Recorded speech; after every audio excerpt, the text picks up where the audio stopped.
Hi, my name is Dr. John Douillard, and today I want to talk to you about a breathing technique called inspiratory muscle training. In Ayurveda, it's called Pratiloma. And I'm going to teach you in detail how to do this technique in this video and why is it so important. Well, it's a technique that strengthens the muscles of inspiration or inhalation. It's an exercise that makes your diaphragm stronger, so you can contract deeper and you can breathe with more ease. 50% of elite athletes have what's called diaphragmatic fatigue, which means their diaphragms aren't contracting and relaxing completely as they should. So if 50% of the elite athletes have it, you and I, all of us, probably have some form of that. And with a respiratory pandemic looming, we have, one thing that we can do is to start to strengthen our diaphragm. Our diaphragm is a muscle that when it contracts, it pulls air into the lower lobes of your lungs, where the vast majority of the blood for exchanging oxygen in and CO2 out is, where the vast majority of the parasympathetic rest, rejuvenate, and digest nervous system is. And if you breathe deeply into those lungs, you create this more efficient respiratory machine, this ability to breathe more efficiently. And with a respiratory pandemic, it just makes sense that we all do everything we can to strengthen our lungs, to strengthen our muscles of inspiration, which is the getting the air in. And the issue with this pandemic is that we have issues with breathing. This technique, respiratory or inspiratory muscle training, has been studied to actually support, and it's a well-documented practice in medical science for asthma, for breathing difficulties, for heartburn, indigestion, GERD, as well as heart failure. Everything that's above your diaphragm, your heart and your lungs, and everything that's below your diaphragm, your liver, your gallbladder, your spleen, your stomach, your pancreas, all of those are affected by an effective and efficient diaphragm. And so if you have diaphragmatic fatigue or a lazy diaphragm and you can strengthen that, boy, why in the world would we not want to do that with this pandemic looming? And the benefits above and beyond the benefits for your lungs are just mind-boggling. And I want to share some of those benefits with you. And again, I'm going to teach you how to do this breathing technique in detail here in just a few minutes. So please stay with me. Most of us just sit when we work and we kind of slunch, and what happens is we start breathing more shallow as opposed to breathing more deeply and efficiently. And when we breathe really shallow, we breathe oxygen and CO2 out, oxygen and CO2 out. And what happens is we never really start taking those deep breaths the way we should. And the rib cage has this thing called elastic recoil, which squeezes down in your heart and your lungs 26,000 times per day. So the technique that I'm going to give you is going to help to activate your diaphragm, so you have the benefit of a strengthening diaphragm 26,000 breaths per day, which is like a lot. But if the rib cage has become rigid because the elastic recoil of the lower ribs has gotten tighter and tighter and tighter, and your rib cage has literally become a cage, then it becomes way more difficult to breathe into those lower lobes of your lungs, and we just end up breathing really shallow little rabbit breaths that trigger the upper chest receptors, which are fight or flight or emergency in nature, which are immune compromising and degenerative. But when you breathe into the lower lobes of your lungs, this immune building and rejuvenative and turns on your digestive system.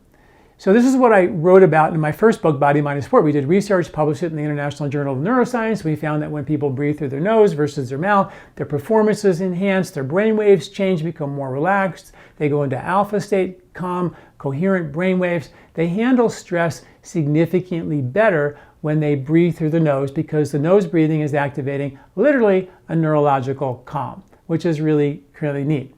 So nose breathing exercise, another really good thing. Also, your nose, the paranasal sinuses produce a gas in your nose called, this is really more than a newsletter video. I'm sorry, this is more like a little seminar, but it's really important.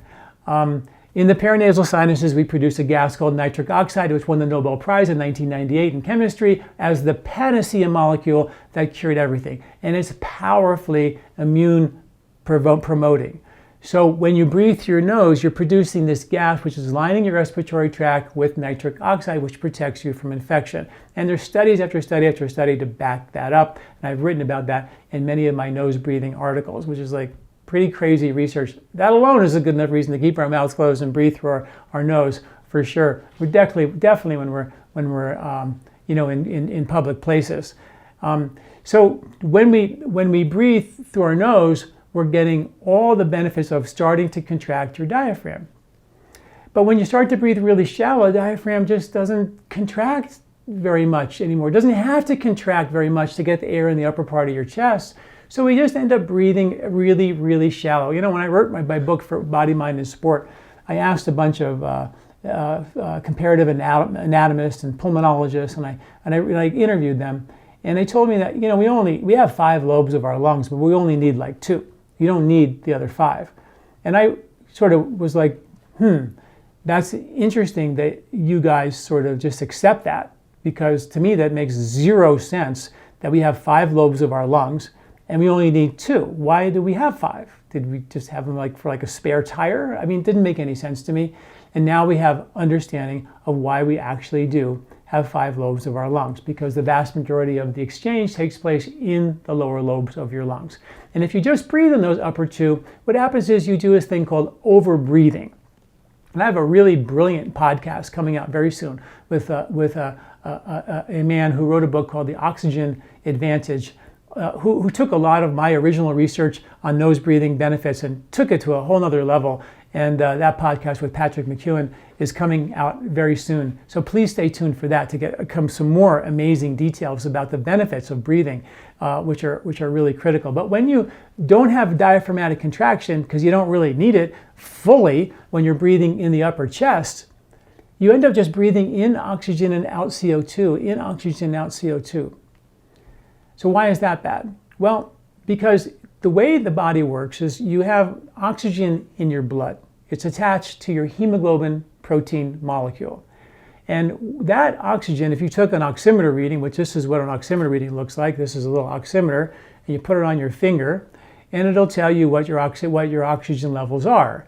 And that'll say like 98% or 97% or whatever that reading might be.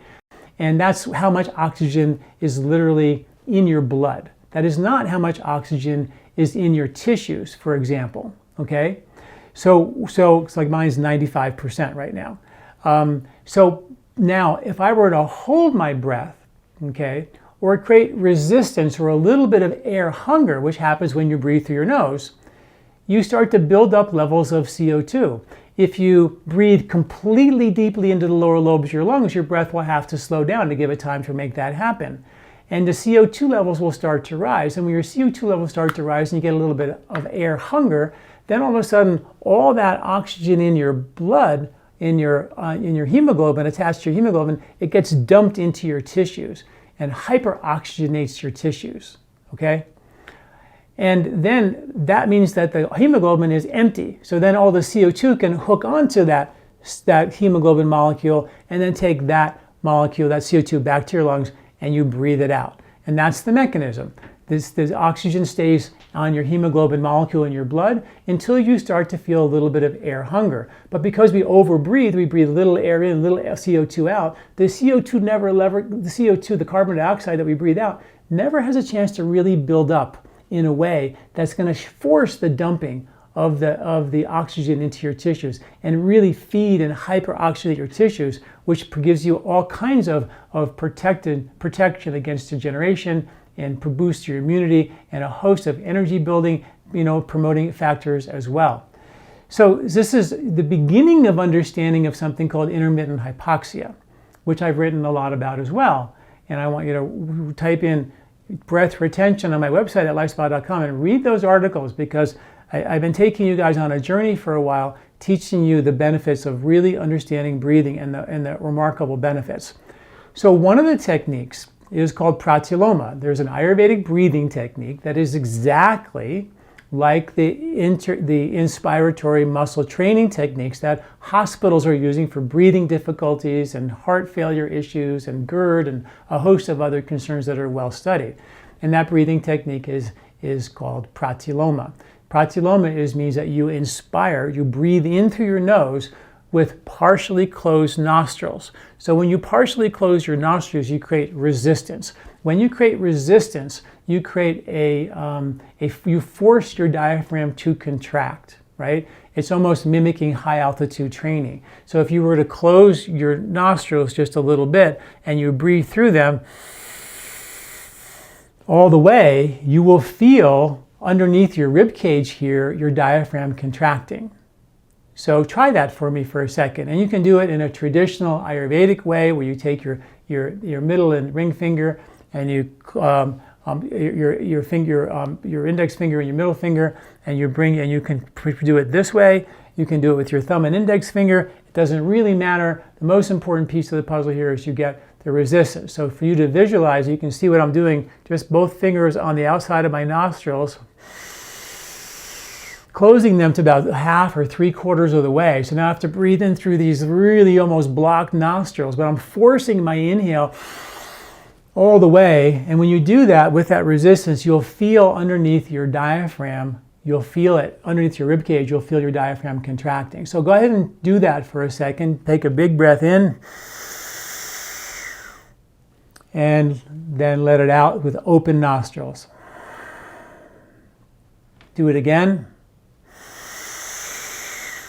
In and then let it out. And then again.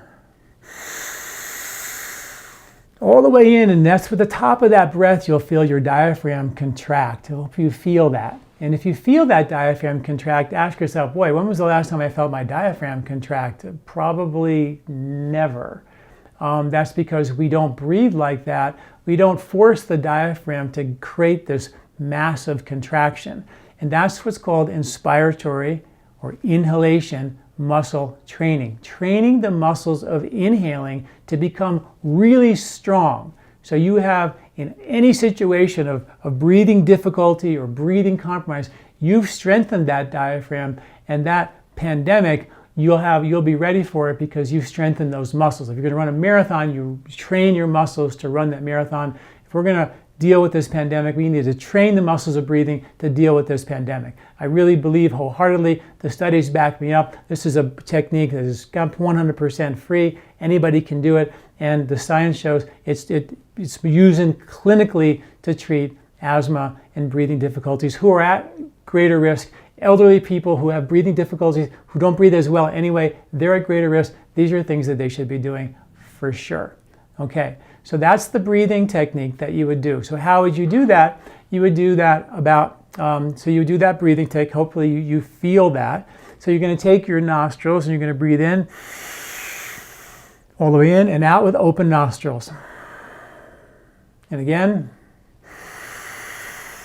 in and out, just like that. And you do that about 10 times.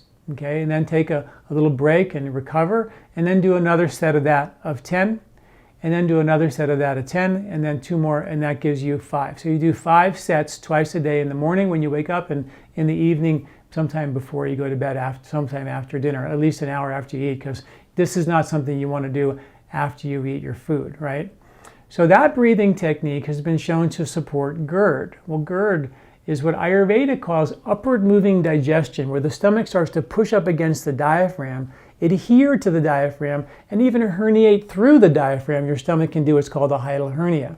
And this technique, by strengthening and contracting and relaxing, contracting and relaxing your diaphragm, and strengthening that muscle, has been shown in study after study after study to actually reduce the symptoms of GERD, which is phenomenal that you can do that without Prilosec, without these antacids. And how many people have this condition, which means how many people have diaphragmatic fatigue or a lazy diaphragm? So that's what we're talking about here. We're talking about strengthening your diaphragm so you become young again, superhuman maybe even, because when you hear the benefits that I'm going to share with you in a minute, it's more on the superhuman side. And I'm not making this up. I got study after study to share with you here in just a second, so stay with me.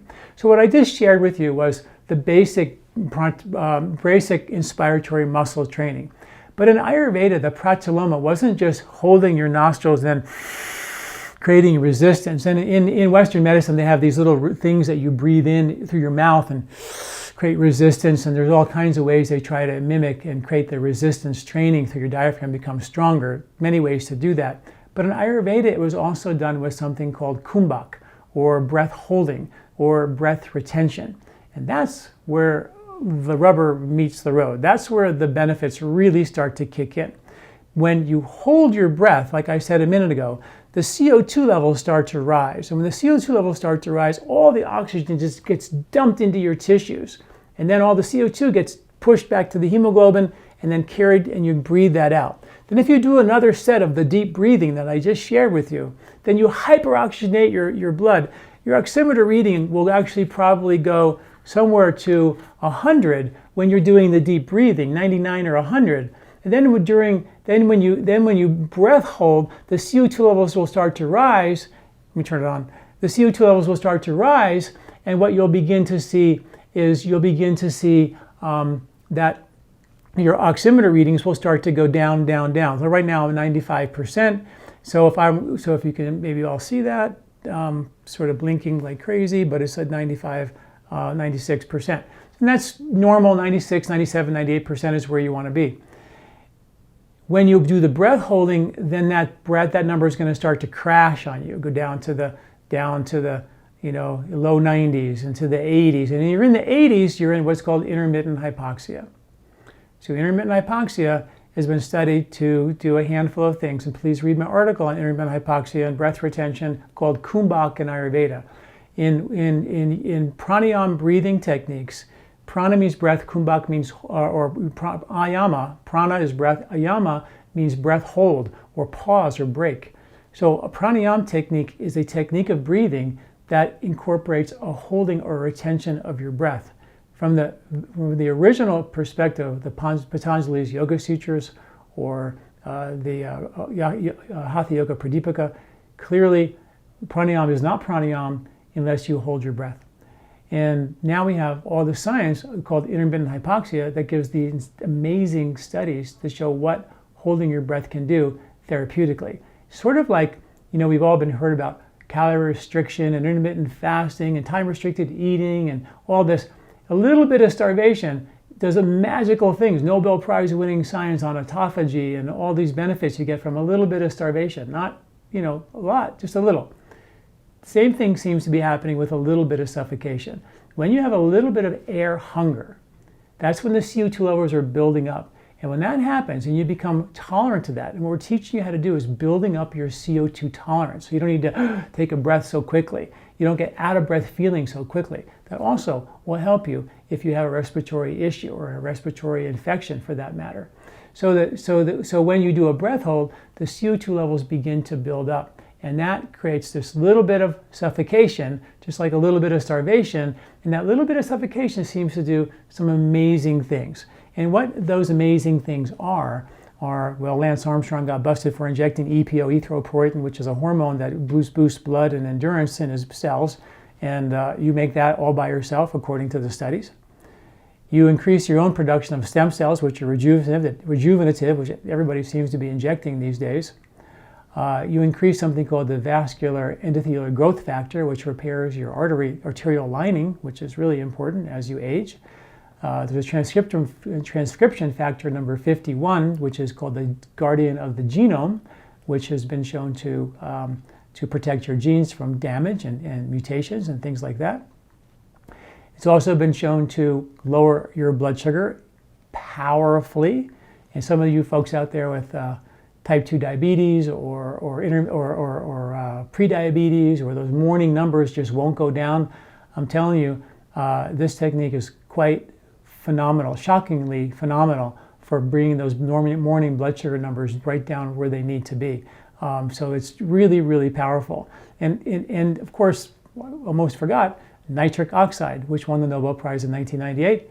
Not only is it produced in the paranasal sinuses, as I mentioned, but it's also produced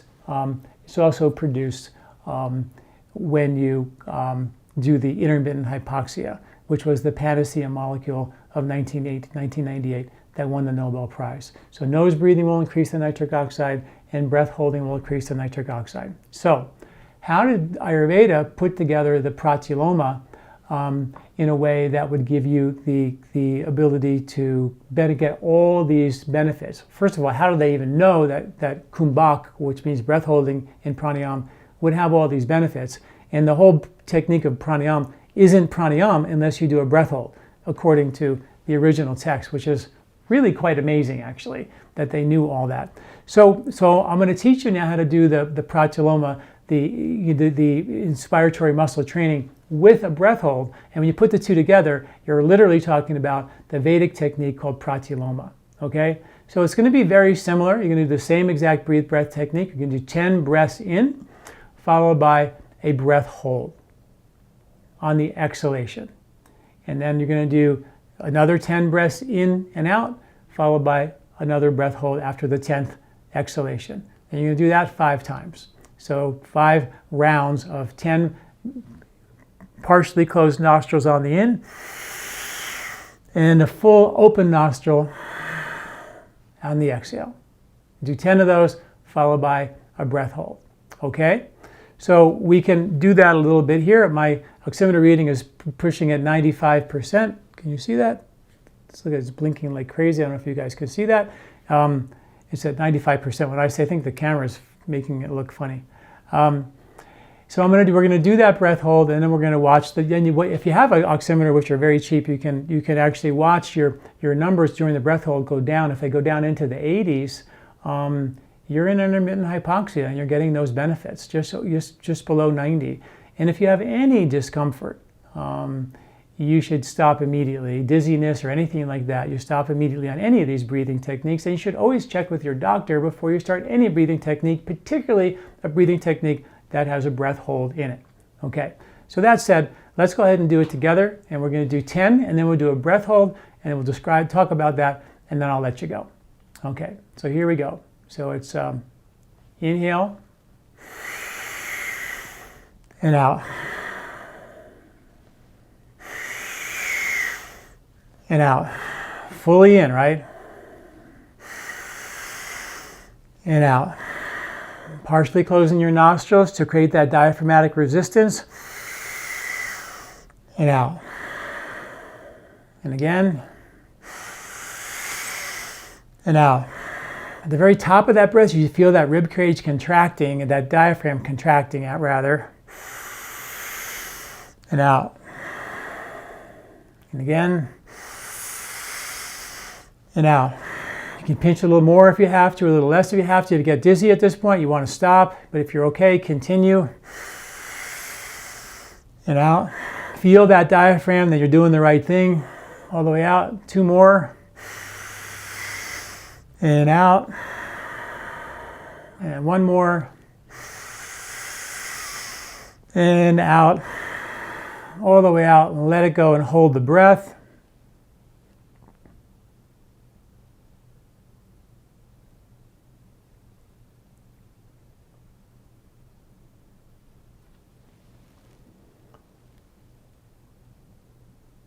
I don't know if you can see that or not, but it looks like it's blinking all over the place, but it's at 96% right now.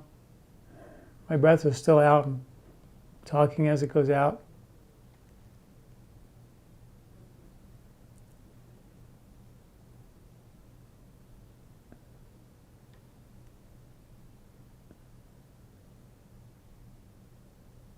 It's starting to crash now.